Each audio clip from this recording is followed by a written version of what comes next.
जय जगन्नाथ मु सुजाता आपण मानकु स्वागत करुछि ओडिशा लाइफ एजुकेशन को। वैदिक एज विषय डिटेल्स रे जानिबा, वैदिक एज को कवर करिबा। तो वीडियोटी को फास्ट रु लास्ट पर्यंत कंप्लीटली देखंतु। टॉपिक संबंधी जहाँ भी किछि डाउट अछि निश्चित रूपे क्लियर हो जिवो। जेकोसी कॉम्पिटिटिव एग्जामिनेशन पई यह बहुत हेल्पफुल रहिबो। ठीक अछि। अधिक नोटिफिकेशन पाई बेल आइकन को प्रेस करंतु, सब्सक्राइब करंतु, लाइक करंतु, शेयर करंतु। वैदिक एज बा वैदिक युग इंडस वैली सिविलाइजेशन परे परे वैदिक एज स्टार्ट हो जाइतिला। एही समय रे वेद रचना होइतिला, वेदर कंपोज करा जाइतिला। तो सेति पई एहार नामकरण करा जायछि वैदिक एज, वैदिक युग। Indus valley civilization decline start हो जाइतिला 1900 बीसी रु। बीसी रो फुल फॉर्म हेउछि बिफोर क्राइस्ट। 1900 बीसी बेलकु इंडस वैली सिविलाइजेशन रो बिलोप स्टार्ट हो जाइतिला। 1500 बीसी रे एही सभ्यतार इंडस वैली सिविलाइजेशन रो बिलोप हो जाइतिला। ठीक अछि। इंडस वैली सिविलाइजेशन बिलोप होबार कारण बहुत माने विवादपूर्ण अटे। केतेक मतरी सिंधु नदीर उपत्यकार जलवायु परिवर्तन हेबा कारणरू प्राकृतिक गति बाधा प्राप्त होई एही सभ्यता इंडस वैली सिविलाइजेशन बिलोप हो जाइतिला। आउ केतेक मतरे सिंधु एवं रावी नदी रे गति परिवर्तन हेबा द्वारा बारंबार बन्या फल रे एही सभ्यता सिंधु सभ्यता इंडस वैली सिविलाइजेशन बिलोप होइतिला। किंतु आमर प्रत्नतत्वविद मार्टिमर व्हीलर जे कि मत देइतिले एवं विश्वास करितिले जे आर्य मानकर आक्रमण हेतु सिंधु सभ्यतार बा इंडस वैली सिविलाइजेशन रो बिलोप होइतिला। ठीक अछि। आर्य मानकर देवता होचंदी इंद्र। इंद्र को वेद रे पुरंदर रूपे वर्णना करायछि। तो सही पुरंदर को असुर मानकर नगर ध्वंसकारी भावरे चित्रण करायछि बा वर्णना करायछि। वेद रे आर्य मानकर देवता इंद्र को असुर मानकर नगर ध्वंसकारी पुरंदर रूपे वर्णना करायछि। ठीक अछि। सबु विवाद सत्वे 1500 बीसी रे ख्रीष्टपूर्व 1500 रे आर्य माने भारत रे प्रवेश करथिले। इंडस वैली सिविलाइजेशन रो बिलोप होइतिला 1500 बीसी रे। आर्य माने मध्य भारत रे प्रवेश करथिले 1500 बीसी रे। तो आर्य मानकर आगमन परे एक नूतन सभ्यता सृष्टि होइतिला, नूतन युगर आरंभ होइतिला आर्य मानकर प्रवेश परे। सेही सभ्यता बा युगटी होची वैदिक युग, वैदिक सिविलाइजेशन। ठीक अछि। आर्य शब्दर अर्थ आमे जानिबा। आर्य शब्दर अर्थ होची प्योर और नोबल, अर्थात श्रेष्ठ, हाई बर्थ, उच्च कुल रे जात। तो आर्य मानक विषय स्पष्ट एवं निश्चित तथ्य देवा कष्टकर अटे। ठीक अछि। तो आर्य मानकर आदि वासस्थान एबे भी रहस्यमय। ठीक अछि। यह गोटे मिस्ट्री होई रहिछि। तथापि आर्य माने साउथ रूसिया एवं सेंट्रल एशिया रु भारत को आसीथिले। आर्य माने माइग्रेट करी आसीथिले, माइग्रेट करथिले। माइग्रेट अर्थात कोन? प्रवास करी प्रवेश करिबा, अर्थात निजर आदि वासस्थान रु, निजर वासस्थान रु अन्य जनकर बा अन्य गाहर वासस्थान को जाई सेठारे बसवास करिबा, सेठारे बसति स्थापन करिबा को माइग्रेट करिया बोली कुआ जाय थाए। ठीक अछि। प्रोफेसर मैक्स मुलर को मतरे, प्रोफेसर मैक्स मुलर को तथ्य अनुसार आर्य मानकर आदिवास स्थान केंद्र एशिया। एही अंचल रु आर्य माने भारत समेत अन्य अंचल को जाई बसति स्थापन करथिले। आ गोटे प्रूफ होछि बोगस्काई इनस्क्रिप्शन, जहा कि तुर्की रे अवस्थित। बोगस्काई शिलालेख रे आर्य मानक विषय सूचना ମିଳେ। ଏହି ଶିଳାଲେଖରେ ଇନ୍ଦ୍ର, ବରୁଣ, ମିତ୍ର, ନସତ୍ୟ, ଅଶ୍ୱିନୀ ଆଦି ଭଗବାନଙ୍କ ବିଷୟରେ ବର୍ଣ୍ଣିତ ଅଛି। ଏମାନେ ଆର୍ଯ୍ୟମାନଙ୍କର ଭଗବାନ ବୋଲି ଋଗ୍ବେଦରେ ଅଛି। ତେଣୁ ଏହିସବୁ ତଥ୍ୟ ଅନୁସାରେ ଆର୍ଯ୍ୟମାନଙ୍କର ଅରିଜିନ୍ ଆଦି ବାସସ୍ଥାନ ସେଣ୍ଟ୍ରାଲ ଏସିଆ ଅଟେ। ଆଉ ଗୋଟିଏ ପ୍ରୁଭ୍ ହେଲା ଇରାନର ହୋଲି ବୁକ୍ ଜେଣ୍ଡାଭେସ୍ତା। ଠିକ୍ ଅଛି, ଯେମିତିକି ଆମ ଭାରତରେ ବେଦ, ଠିକ୍ ସେମିତି ଇରାନର ପବିତ୍ର ଧର୍ମଗ୍ରନ୍ଥ ଜେଣ୍ଡାଭେସ୍ତା। ଏଥିରେ ବର୍ଣ୍ଣିତ ଅଛି ଯେ ଆର୍ଯ୍ୟମାନେ ଇରାନ ମଧ୍ୟ ଦେଇ ଭାରତରେ ପ୍ରବେଶ କରିଥିଲେ। ଆର୍ଯ୍ୟମାନଙ୍କର ଭାଷା ହେଉଛି ଇଣ୍ଡୋ ୟୁରୋପିଆନ୍। ଦକ୍ଷିଣ ରୁଷିଆ, ସାଉଥ ରଷିଆ ଏବଂ ସେଣ୍ଟ୍ରାଲ ଏସିଆ ମଧ୍ୟରେ ଯେଉଁ ସବୁ ଅଞ୍ଚଳ ଗୁଡ଼ିକ ରହିଛି, ତ ସେଠାକାର ଲୋକମାନେ, ଅଧିବାସୀମାନେ ଲାଟିନ୍ ଏବଂ ଗ୍ରୀକ୍ ଭାଷା କହୁଥିଲେ। ଆମର ଭାଷା ହେଉଛି ସାଂସ୍କ୍ରିଟ। ଏହି ତିନୋଟି ଭାଷା ମଧ୍ୟରେ ସିମିଲାରିଟି ରହିଛି। ଆର୍ଯ୍ୟମାନଙ୍କର ମଧ୍ୟ ସେହି ଭାଷା ସହିତ ସାମଞ୍ଜସ୍ୟ ରହିଛି। ତେଣୁ ଆର୍ଯ୍ୟମାନଙ୍କର ଭାଷା ହେଉଛି ଇଣ୍ଡୋ ୟୁରୋପିଆନ୍। ଆର୍ଯ୍ୟମାନେ ଦାସସ୍ ଏବଂ ଦସ୍ୟୁସମାନଙ୍କ ସହିତ ଲଢ଼େଇ କରି ଭାରତରେ ବସତି ସ୍ଥାପନ କରିଥିଲେ। ଠିକ୍ ଅଛି, ଏବେ ଜାଣିବା ଯେ ଏ ଯେଉଁ ଦାସସ୍ ଆଣ୍ଡ ଦସ୍ୟୁ ଏମାନେ ହେଉଛନ୍ତି ଭାରତର ମୂଳ ନିବାସୀ। ତ ଏମାନଙ୍କ ସହିତ ଲଢ଼େଇ କରି ଆର୍ଯ୍ୟମାନେ ବସତି ସ୍ଥାପନ କରିଥିଲେ ଭାରତରେ। ଠିକ୍ ଅଛି, ଆର୍ଯ୍ୟମାନେ ହେଉଛନ୍ତି ନୋମାଡ଼ିକ୍ ଆଣ୍ଡ ବାରବାରିଆନ୍ ଥିଲେ। ନୋମାଡ଼ିକ୍ ଯାହାକି ଯାଯାବର ଶ୍ରେଣୀର, ତ ଏମାନେ ବ୍ୟାଚ୍ ହୋଇ ଆସିଥିଲେ। ଏକାଥରକେ ଆର୍ଯ୍ୟମାନେ ଆସିନଥିଲେ, ଏମାନେ ଗ୍ରୁପ୍ କରି ଆସିଥିଲେ। ବାରବାରିଆନ୍ ହେଉଛନ୍ତି ମାନେ ଜଙ୍ଗଲୀ ଶ୍ରେଣୀର, ଯେଉଁମାନେ କି ନିଜର ଖାଦ୍ୟ ପାଇଁ ହେଉ ବା ନିଜର କିଛି ସୁବିଧା ପାଇଁ ହେଉ ଅନ୍ୟମାନଙ୍କୁ ହତ୍ୟା କରି ନିଜେ ସେଟେଲ୍ ହୋଇଥାନ୍ତି ବା ତାହା ପାଇଥାନ୍ତି। ତ ଏହି ଶ୍ରେଣୀରେ ଥିଲେ ଆର୍ଯ୍ୟମାନେ। ଆର୍ଯ୍ୟ ଶବ୍ଦର ଅର୍ଥ ତ ଆମେ ଜାଣିଗଲେ। ଠିକ୍ ଅଛି, ଏବେ ଆମେ ଦେଖିବା ବେଦିକ ଏଜ୍। ବେଦିକ ଏଜ୍କୁ ଦୁଇ ଭାଗରେ ବିଭକ୍ତ କରାଯାଇଛି। ଗୋଟିଏ ହେଉଛି ଆର୍ଲି ବେଦିକ ଏଜ୍ ଅର୍ ରିକ୍ ବେଦିକ ଏଜ୍, ଯାହାକୁ ଆମେ ପ୍ରାଚୀନ ବୈଦିକ ଯୁଗ ବୋଲି କହୁ। ଆଉ ଗୋଟିଏ ହେଉଛି ଲ୍ୟାଟର ବେଦିକ ଏଜ୍ ବା ପରବର୍ତ୍ତୀ ବୈଦିକ ଯୁଗ। ତ ଆର୍ଲି ବେଦିକ ଏଜ୍ର ସମୟସୀମା ଆମେ ଜାଣିବା। ଆର୍ଲି ବେଦିକ ଏଜ୍ର ସମୟସୀମା ହେଉଛି 1500 BCରୁ 1000 BC। ଠିକ୍ ଅଛି, ଏବଂ ଲ୍ୟାଟର ପରବର୍ତ୍ତୀ ବୈଦିକ ଯୁଗର ସମୟସୀମା ହେଉଛି 1000 BCରୁ 600 BC।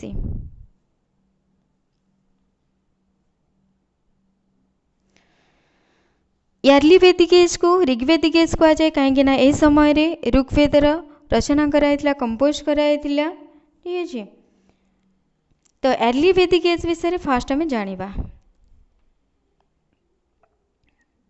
ଆର୍ଲି ବେଦିକ ଏଜ୍ ଆଉ ଋଗ୍ବେଦିକ ଏଜ୍, ଯାହାକୁ ଆମେ ପ୍ରାଚୀନ ବୈଦିକ ଯୁଗ ବୋଲି କହୁ, ତାର ସମୟସୀମା ତ ଅଛି 1500 BCରୁ 1000 BC।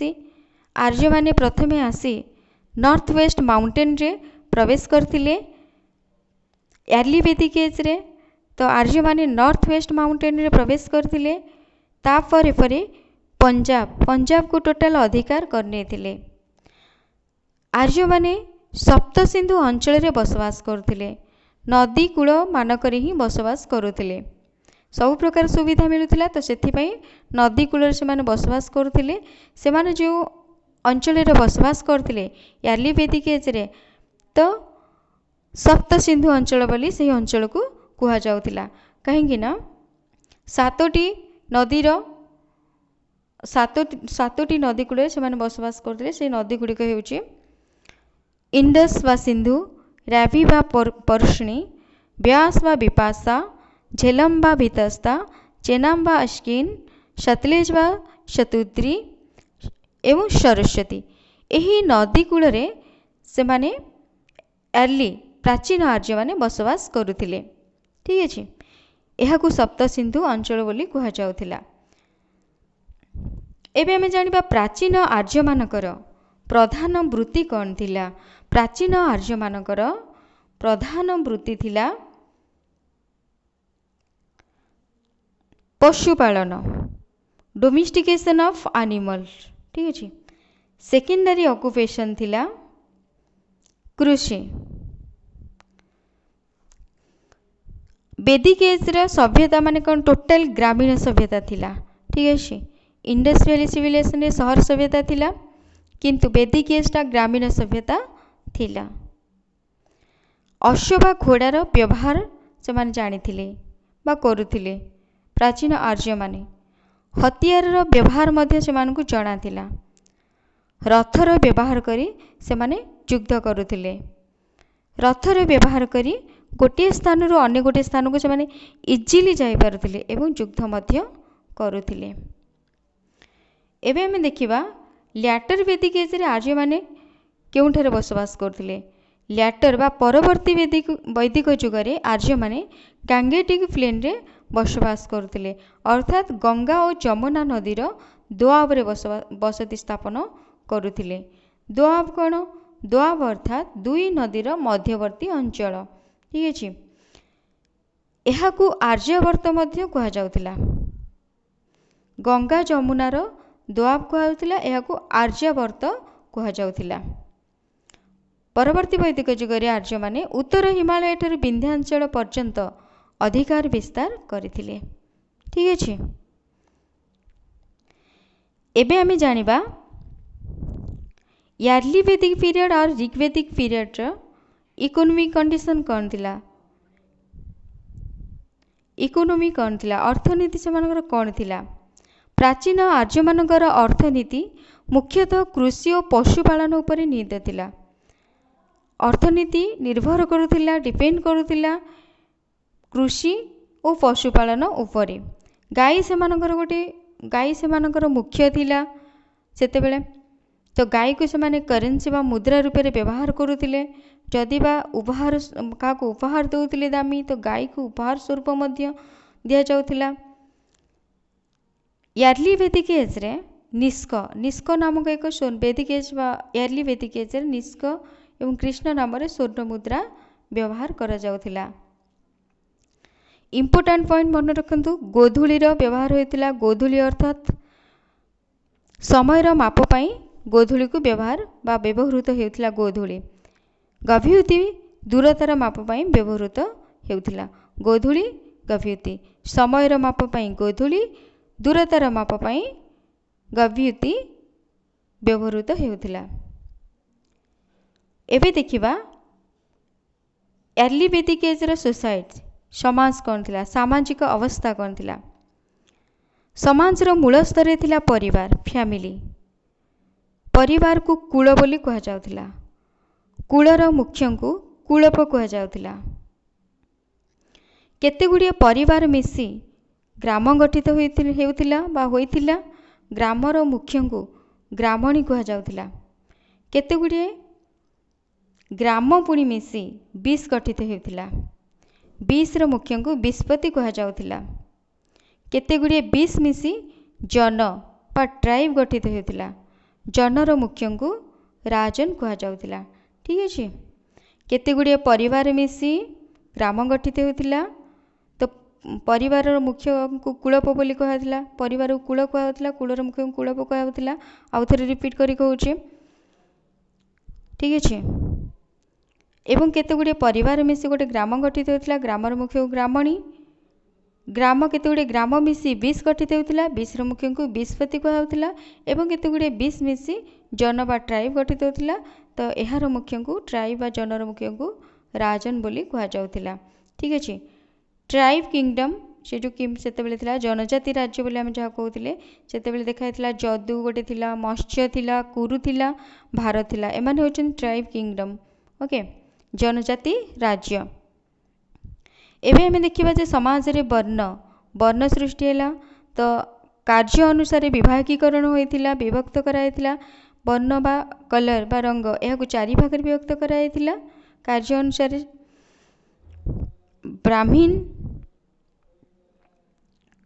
ब्राह्मण, क्षत्रिय, वैश्य, शूद्र। ओके, जो माने ପୂଜାର୍ଚ୍ଚନା କରୁଥିଲେ, ଦେବାରାଧନା କରୁଥିଲେ ବା ଧର୍ମ କାର୍ଯ୍ୟ ଲିପ୍ତ ରହୁଥିଲେ ସେମାନେ ହେଲେ ବ୍ରାହ୍ମଣ। ଯେଉଁମାନେ ଯୁଦ୍ଧ କରୁଥିଲେ ସେମାନଙ୍କୁ କ୍ଷତ୍ରିୟ କୁହାଯାଉଥିଲା। ଯେଉଁମାନେ ବ୍ୟବସାୟ କରୁଥିଲେ, ବ୍ୟବସାୟ ବାଣିଜ୍ୟ, ସେମାନଙ୍କୁ ବୈଶ୍ୟ କୁହାଯାଉଥିଲା। ଶୂଦ୍ର ସମାଜର ବା ଏହି ଚାରି ଜାତିର ଯେଉଁମାନେ ସେବା କରୁଥିଲେ ତାକୁ ଶୂଦ୍ର ବୋଲି କୁହାଯାଉଥିଲା। ଆର୍ଯ୍ୟମାନଙ୍କର ପୋଷାକ ପରିଚ୍ଛଦ ସରଳ ଥିଲା। ସେମାନଙ୍କର ପରିଧେୟ ପୋଷାକକୁ ବାସ, ବସନ ବା ବସ୍ତ୍ର କୁହାଯାଉଥିଲା। ଏବେ ବି ବାସ କୁହାଯାଉଛି, ବସନ ବା କୁହାଯାଉଛି, ବସ୍ତ୍ର ବୋଲି ଆମେ କହୁ ମଧ୍ୟ। ଆଉ ଗୋଟେ ଇମ୍ପୋର୍ଟାଣ୍ଟ ପଏଣ୍ଟ, ଶରୀରର ନିମ୍ନ ଭାଗର ବସ୍ତ୍ରକୁ ନିବି ଏବଂ ଉପରି ଭାଗର ବସ୍ତ୍ରକୁ ଅଧିବାସ ବୋଲି କୁହାଯାଇଥିଲା। ଏର୍ଲି ଭେଦିକ ଏଜ୍ରେ ଆର୍ଯ୍ୟମାନେ ଯେଉଁ ବସ୍ତ୍ରକୁ ପରିଧାନ କରୁଥିଲେ ଶରୀରର ନିମ୍ନ ଭାଗ ବା ତଳ ଭାଗର ବସ୍ତ୍ରକୁ ନିଭି ବୋଲି କୁହାଯାଉଥିଲା। ଠିକ୍ ଅଛି। ଏବଂ ଉପର ଭାଗର ବସ୍ତ୍ରକୁ ଅଧିବାସ ବୋଲି କୁହାଯାଉଥିଲା। ଲୋକମାନଙ୍କର ପ୍ରିୟ ଥିଲା ମ୍ୟୁଜିକ୍, ଡାନ୍ସ, ଡ୍ରେସ୍, ଫୁଡ୍। ଠିକ୍ ଅଛି। ଧାନ ଓ ଜବ ପ୍ରଧାନ ଥିଲା। ଗୋବଧ ଓ ସୁରାପାନ ନିନ୍ଦିତ ହେଉଥିଲା। ଗୋରୁ ହତ୍ୟା କରିବା ଏବଂ ସୁରାପାନ କରିବା ସେତେବେଳେ ନିନ୍ଦିତ ବା ମାନେ ନିନ୍ଦିତ କରାଯାଉଥିଲା। ତାକୁ ଯେଉଁମାନେ କରୁଥିଲେ ନିଷେଧ ଥିଲା, ସେଗୁଡ଼ିକ ବାରଣ କରାଯାଉଥିଲା। ଉତ୍ସବାଦୀ କ୍ଷେତ୍ରରେ ସୋମରସ ପାନ କରିବା ବ୍ୟବସ୍ଥା ଥିଲା। ସୋମରସ ଏକ ମାନେ ସୋମ ଗଛରୁ ହିଁ ପ୍ରସ୍ତୁତ ହେଉଥିଲା। ସୋମରସ ଉତ୍ସବ ଗୁଡ଼ିକରେ ଲୋକମାନେ ପାନ କରୁଥିଲେ। ସମାଜରେ ପୁରୁଷ ପ୍ରଧାନ ସମାଜ ଥିଲା ଯଦିଓ ତଥାପି ସମାଜରେ ନାରୀର ସ୍ଥାନ ଉଚ୍ଚରେ ଥିଲା। ଯାଗଯଜ୍ଞ, ପୂଜା ପର୍ବ ଆଦିରେ ନାରୀମାନେ ଭାଗ ନେଉଥିଲେ। ପରଦା ପ୍ରଥା ନଥିଲା, ବାଲ୍ୟ ବିବାହ ପ୍ରଥା ନଥିଲା, ବିଧବା ବିବାହ ପ୍ରଚଳିତ ଥିଲା। ଠିକ୍ ଅଛି। ସତୀଦାହ ପ୍ରଥା ନଥିଲା। ସେତେବେଳେ କିଛି ଜଣ ନାରୀ କବି ନିଜର ଦକ୍ଷତାକୁ ପ୍ରତିପାଦନ କରୁଥିଲେ। ସେମାନଙ୍କ ମଧ୍ୟରେ ହେଲେ ଆପାଲା, ବିଶ୍ୱବାରା ଏବଂ ଘୋଷା। ଏମାନେ ଚିରସ୍ମରଣୀୟ ଅଟନ୍ତି। ଏବେ ଆମେ ଦେଖିବା ପଲିଟି, ରାଜନୀତି। ରାଜନୈତିକ ସଂଗଠନ କ'ଣ ଥିଲା? ସର୍ବବୃହତ ରାଜନୈତିକ ସଂଗଠନ ଥିଲା ରାଷ୍ଟ୍ର। ରାଜା ଥିଲେ ପ୍ରଜାଙ୍କର ରକ୍ଷାକର୍ତ୍ତା, ପ୍ରୋଟେକ୍ଟର ଅଫ୍ ଟ୍ରାଇବ୍ ଯାହା କହୁଥିଲେ। ରାଜାଙ୍କର ମୃତ୍ୟୁ ପରେ ତାଙ୍କର ପୁଅ କିମ୍ବା ଉତ୍ତରାଧିକାରୀ ରାଜା ହେଉଥିଲେ। ଠିକ୍ ଅଛି। ଅସାମାଜିକ କାର୍ଯ୍ୟକୁ ନିୟନ୍ତ୍ରଣ କରିବାକୁ ଗୁପ୍ତଚରର ବ୍ୟବସ୍ଥା ମଧ୍ୟ ଥିଲା। ଠିକ୍ ଅଛି, ଯାହାକୁ ଆମେ ସ୍ପାଏ କହୁଛେ।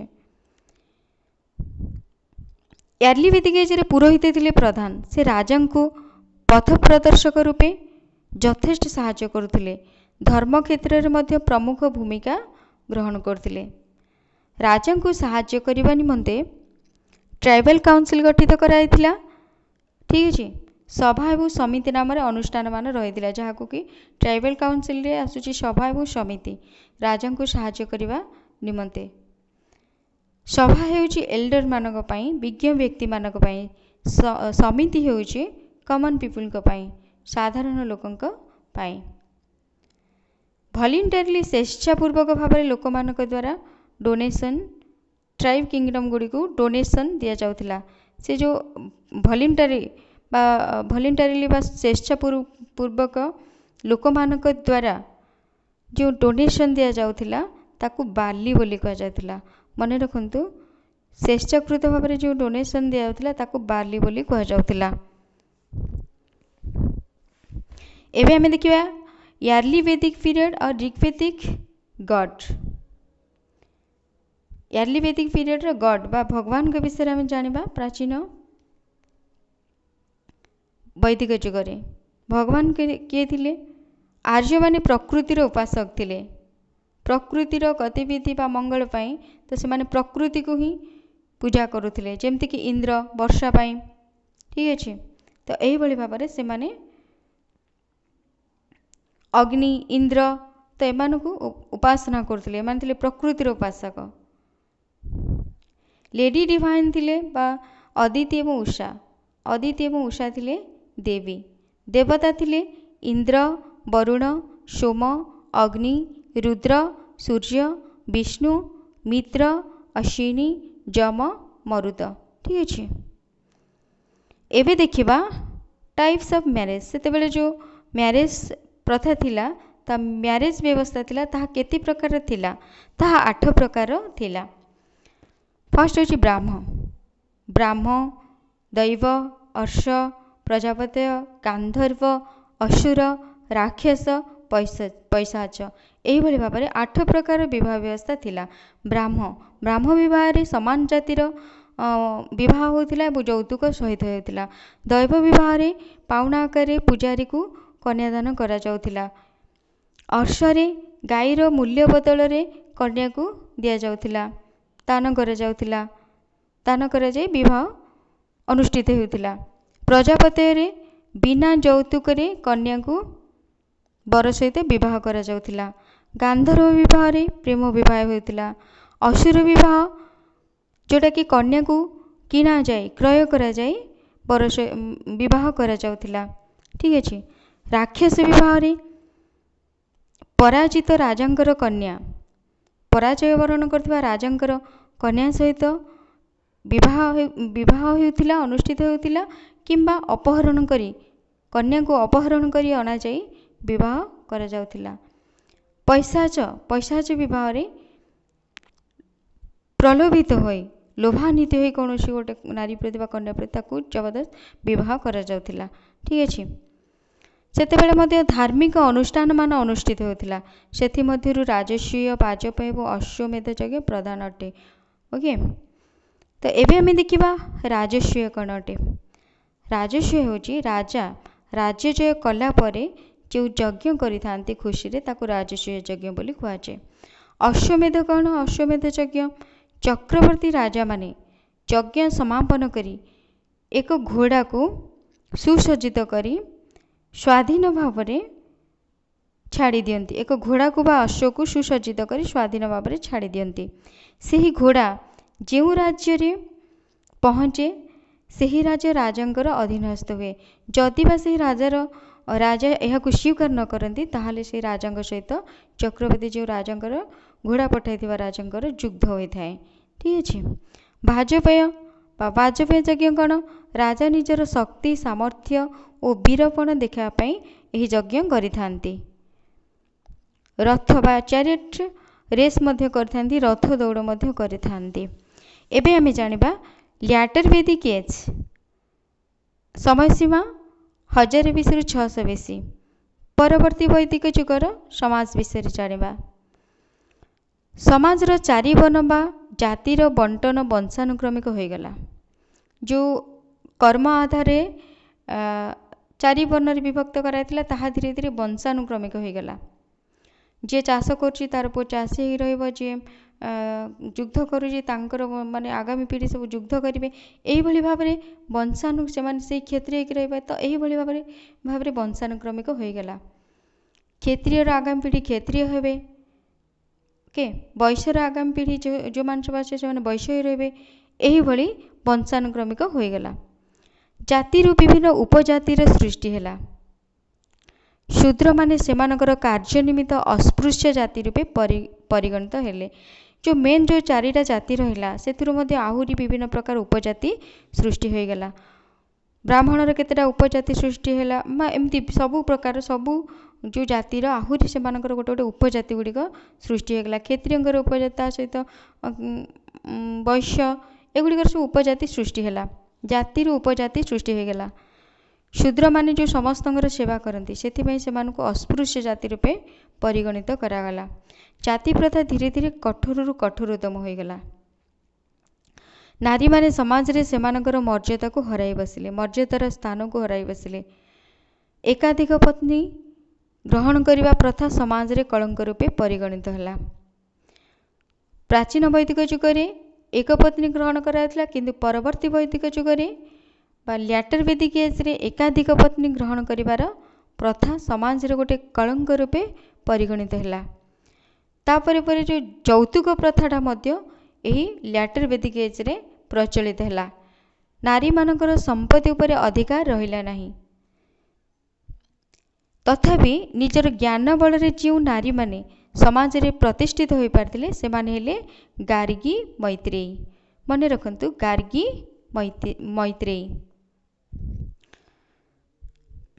आश्रम व्यवस्था मध्य प्रचलित होइथिला। स्टेज ऑफ लाइफ ओके ब्रह्मचर्य गृहस्थ वानप्रस्थ सन्यास। ब्रह्मचर्य को धर्म कह जाउथिला, गृहस्थ को अर्थ कह जाउथिला, वानप्रस्थ को काम कह जाउथिला, सन्यास को मोक्ष बोली कह जाउथिला। एबे हमें देखिबा इकोनॉमी ओके अर्थनीति।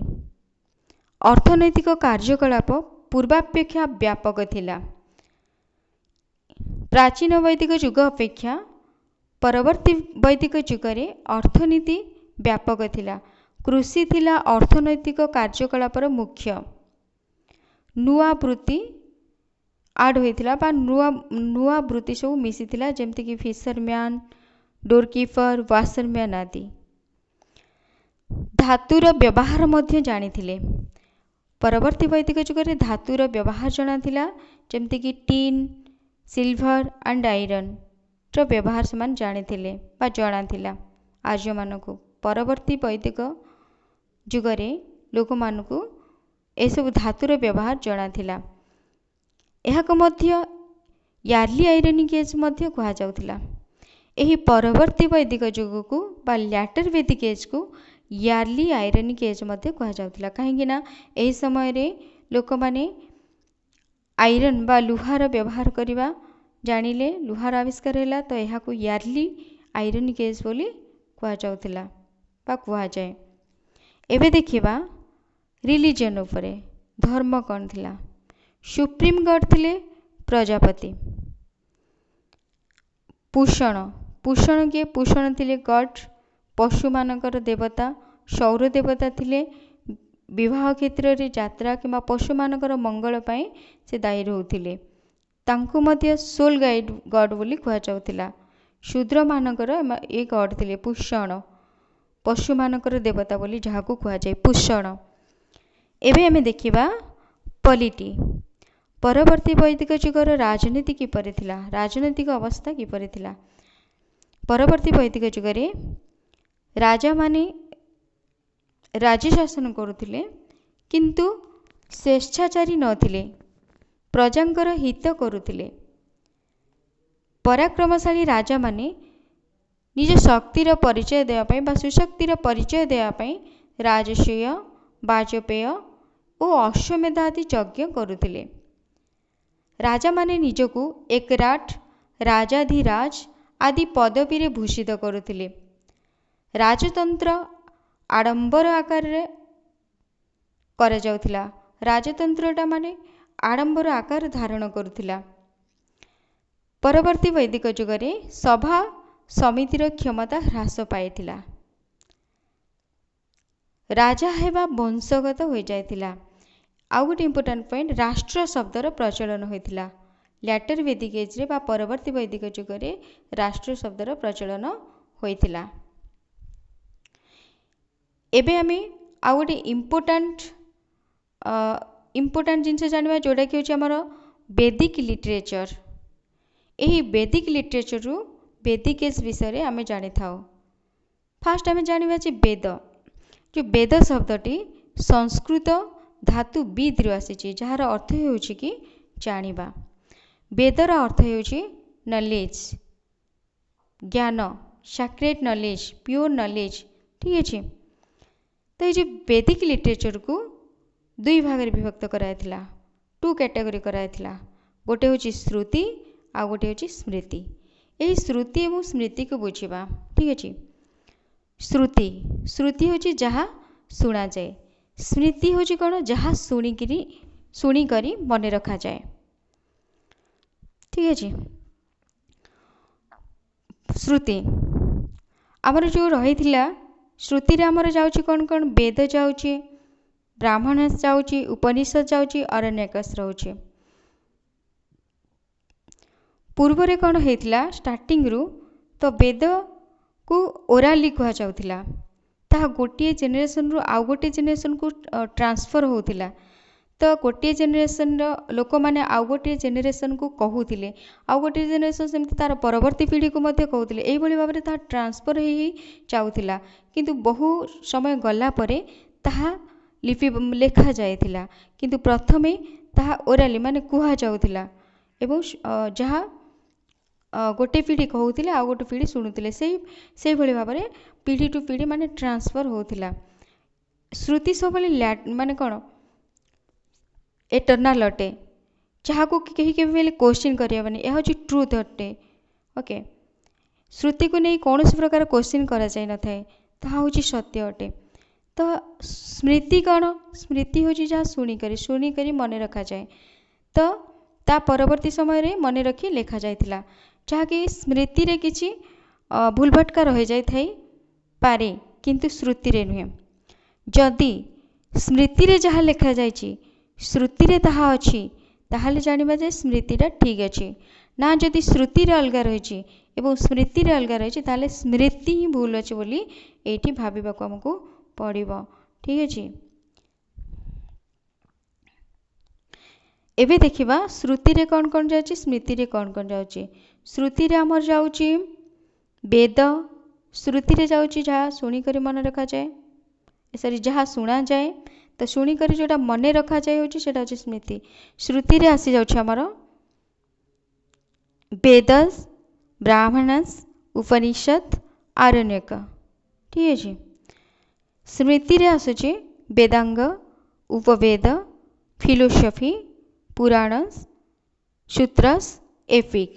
ठीक है एबे आमे वेद टेक्स्ट को से भाव में दुई भाग देखा जे कि भाव में विभक्त कराई वेद को दुई भाग में विभक्त कराई से भाव में सेटा हूँ फास्ट हूँ गोटे मंत्र सेकेंडटा हूँ ब्राह्मण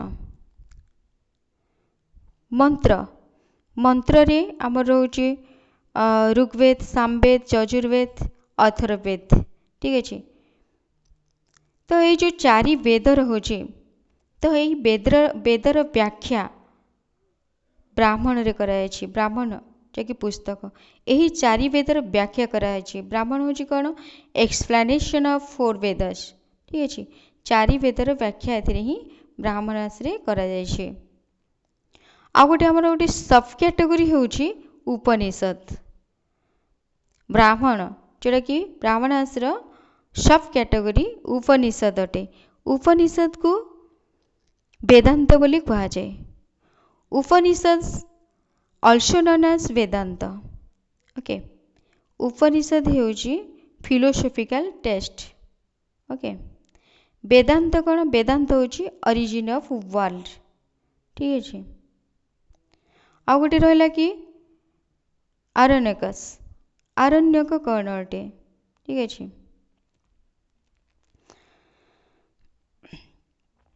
आरण्यक हूँ उपनिषद रे आरण्यकर विस्तारित रूप होची उपनिषद। उपनिषद रे origin of world okay soul mystery of nature तो आत्मा विषय रे वर्णना कराई विश्व ब्रह्मांड सृष्टि विषय से विषय मध्य उपनिषद अच्छी एवं प्रकृतिर रहस्य विषय उपनिषद रे वर्णित अच्छी। मोटामोटी भाव में कहवा गले मनुष्य और भगवान को मध्य रे कौन संबंध रही ताहा उपनिषद ही दर्शाई थाए जोटा कि उपनिषद हूँ आरण्यकर परिवर्तित रूप अटे। ये गोटे इम्पोर्टाट पॉइंट जानिबा उपनिषद को मूल रूप से 108टी पुस्तक उपनिषद रही मूल रूप से बृहदारण्यक हूँ उपनिषद हूँ माने प्राचीन अटे। ठीक अच्छे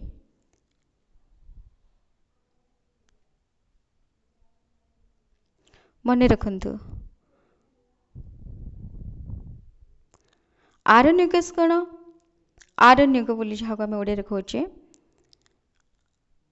संस्कृत वर्ड अरण्य रु आसी जार मीनिंग होची forest. Aranyaka comes from the Sanskrit root word aranya means forest. अरण्य रे लिखा जाउथिला अरण्य रे मुनि ऋषि सहित एकांत रे ध्यान मध्य करा जाउथिला। ठीक अच्छे यह आरण्यकस बोली कहा जाउथिला। एबे हमें देखिबा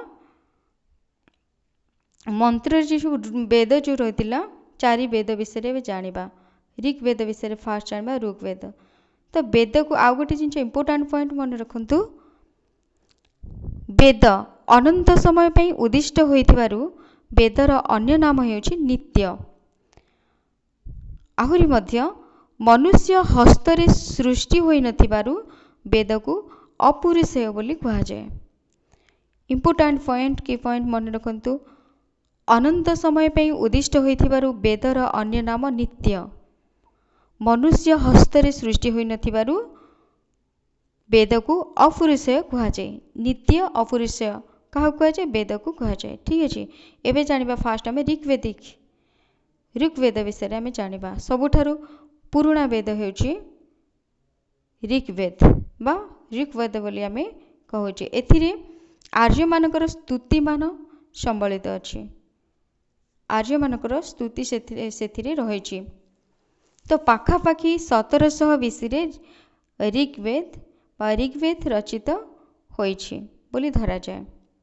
सेथिरे 1028 सूक्त भजन जहाँ कहा जाए भजन रही 10,465 श्लोक रही 10टा मंडल रही ऋग्वेद रे। फास्ट एवं 10 मंडल हेउछि important later addition. Okay 10th मंडल रे 4 वर्ण विषय रे रही। थर्ड मंडल रे गायत्री मंत्र विषय रे वर्णना कराई गायत्री मंत्र रही। ठीक अच्छे तापर आम जानिबा सामवेद नॉलेज ऑफ मेलोडीज स्तुति गुड़िक स्वर संयोजन कराई। ठीक अच्छे सामवेद को गायन करा जाए जहाँ कि स्वर सहित स्वर संयोजन कराई। एबे देखिबा यजुर्वेद। ओके एही वेद रे पूजा पद्धतिर व्याख्या यथा यज्ञ बलि इत्यादि लिखा जाइछे। यज्ञ होची सैक्रिफाइस फॉर्मूला। ओके यह को दुई भाग रे विभक्त कराइछे। शुक्ल जोटा कि व्हाइट यजुर्वेद कृष्ण जहाँ कि ब्लैक यजुर्वेद। ठीक अच्छे एबे हमें जानिबा अथर्ववेद विषय रे। अथर्ववेद विषय रे आमे कहि परिबा जे अथर्ववेद हेउची नॉलेज ऑफ मैजिक फॉर्मूला। एथिरे प्राचीन मनुष्यर भूत प्रेत प्रभृति रे प्राकृतिक विश्वास एवं रोग व्याधि इत्यादि मुक्ति पाइबार नानाविध उपाय वर्णित रही। अथर्ववेद को लोक साहित्य कहा जाए। यह लोक साहित्य अटे। एथिरे तंत्र मंत्र जादू विद्या आदि सामिल रही। प्रथम थर पई एही अथर्ववेद रे आयुर्वेदर उल्लेख रही। एबे जानिबा वेदांग कौन। वेदर अंग अटे वेदांग बा अंश विशेष अटे। यह साइंस एवं आर्ट्स विज्ञान एवं कलार सम्मिश्रण अटे। वेदांग कौन कौन आम जानिबा। वेदांग होची कल्प जो कि धार्मिक क्रिया पद्धति संस्कार आदि रही। व्याकरण आम जाने ग्रामर निरुक्त एटिमोलॉजी जहाँ को माने कहा जाउछि बा व्याख्या जहाँ सब को एथरे व्याख्या कराई। छंद एवं ज्योतिष कल्प व्याकरण निरुक्त छंद ज्योतिष होउछन्ति वेदांग। ठीक अच्छे एबे हमें देखिबा उपवेद। उपवेद 4 प्रकार अटंती। कौन कौन अर्थवेद अर्थवेद एसोसिएटेड विथ शास्त्र। ठीक अच्छे तापर हमें देखिबा धनुर्वेद। धनुर्वेद कौन एसोसिएटेड विथ यजुर्वेद। यजुर्वेद रे ये उपवेद अटे। अर्थवेद शास्त्र गांधर्ववेद एसोसिएटेड विथ सामवेद कला एवं संगीत उल्लेख रही। आयुर्वेद होची एसोसिएटेड विथ ऋग्वेद जो कि औषध संबंधी उल्लेख रही। एबे हमें देखिए फिलोसफी। हिंदू दर्शन तत्व 6 प्रकार अटे। कौन कौन न्याय सांख्य पूर्व मीमांसा, वैशेषिका, योग, उत्तर मीमांसा आदि। इम्पोर्टाट पॉइंट, उत्तर मीमांसा हेउची वेदांग अटे। उत्तर मीमांसा वेदांग अटे। एबे देखिबा पुराण। पुराणास प्राचीन भक्ति ग्रंथ भाव में पुराण को मना जाए। पाप पुण्य, धर्म अधर्म, कर्म अकर्म आदि वर्णित रही। विष्णु पुराण, मत्स्य पुराण एवं भागवत आदि अंतर्भुक्त अटे पुराण रे। एबे जानबा आमे सूत्र। सूत्र को तीन भाग रे विभक्त कराइछि। गोटे होची सौत्र सूत्र, स्रोत सूत्र बोली कहा जाए, गृह सूत्र, आउ गोटे होची धर्म सूत्र। स्रोत सूत्र होची श्रुति रु स्रोत उत्पन्न होइछि, वैदिक कर्मकांड विषय एथिरे वर्णित रहिछि। सौत्र सूत्र रे इहलोक एवं परलोक विषय वर्णित मध्य होइछि। गृह सूत्र, गृह सूत्र रे गृहस्थ द्वारा उत्सव एवं सामान्य यज्ञ संस्कार आदि वर्णित होइछि। धर्मसूत्र, धर्मसूत्र रे कौन लोक मानकर हित पाई रीतिनीति संबंधित आश्रम, विवाह, अपराध आदि विषय रे वर्णना कराइछि। लॉ विषय, आईन विषय मध्य धर्मसूत्र रे वर्णना होइछि। एपिक कौन अटे? एपिक महाभारत एवं रामायण। धर्मशास्त्र अन्य नाम स्मृति। मन रखुन, धर्मशास्त्र अन्य नाम स्मृति। प्राचीनतम स्मृति थिला मनुस्मृति। ठीक है, बहुत भल भाव बुझी नियंतु, वीडियोटी को देखंतु। ठीक है, धन्यवाद।